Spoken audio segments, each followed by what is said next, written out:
जानकी जीवन स्मरण जय जय राम. भगवंताचं प्रेम कसं उत्पन्न होईल ते पाहावं. चमत्कार करता आला म्हणजे ब्रह्मज्ञान झालं असं नाही म्हणता येणार. संतांचं दर्शन झालं पण त्यांच्या आजूबाजूचे लोक पाहिले तर वाईट दिसतात. आपण दवाखाना पाहायला गेलो तर निरोगी लोक आपल्याला तिथे कसे दिसतील. आमची प्रपंचाची नड संताने दूर करावी हे म्हणणं चुकीचं नाही का. ती दूर करण्याकरता प्रापंचिकाकडे जावं, संताकडे नव्हे. आता दुखणं बरं व्हावं म्हणून जरी राम राम राम असं म्हटलं तरी सुद्धा ते वाया जात नाही. सत्पुरुषांचे अत्यंत उपकार जर कोणते असतील तर रोगाचं निदान काय आहे हे त्यांनी शोधून काढलं. हे आपल्याला हवेपणाचा रोग झालाय. हवं नको पण जिथं आहे तिथं समाधान नाही हे खास.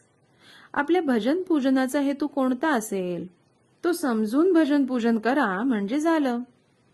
आज भगवंत हवा असा म्हणणारे लोक थोडेच आहेत आणि ज्यांना भगवंत हवा असतो तो भगवंतासाठी नको असतो, तो त्यांच्या प्रपंचासाठी हवा असतो. ज्याला भगवंता करताच भगवंत हवा त्याला समाधान खास मिळेल. त्याला कशाचीही अट नाही.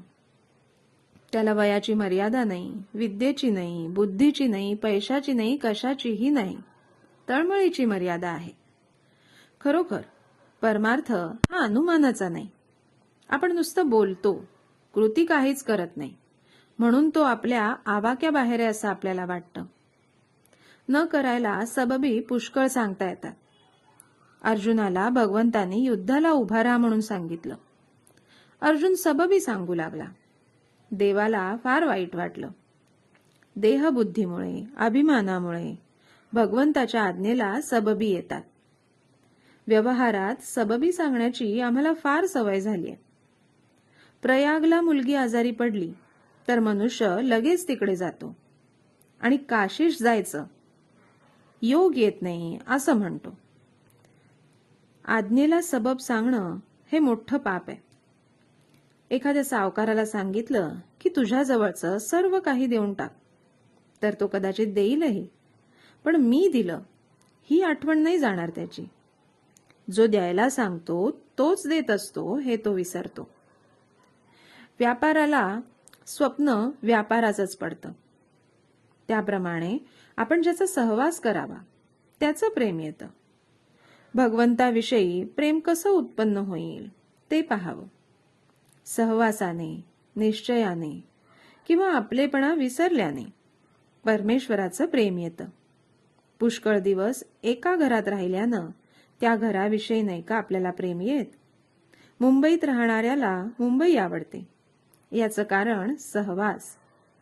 गांजा प्रथम ओढताना जरी ओकारी आली तरी सवयीने त्याचं प्रेम येऊ शकतं. नापसंत नवऱ्याशी जरी लग्न झालं तरी मुलगी निश्चयाने त्याच्यावर प्रेम करायला शिकते. म्हणजेच प्रेम निश्चयाने येऊ शकतं. राम आपल्या हृदयात आहे ही भावना ठेवूया. रामाहून मी वेगळा नाही आणि तो माझ्या हृदयात आहे असा दृढ निश्चय करून ही भावना वाढवली पाहिजे. तात्पर्य आपलं प्रेम प्रपंची लावलंय ते रामनामी लावायला पाहिजे. जानकी जीवन स्मरण जय जय राम.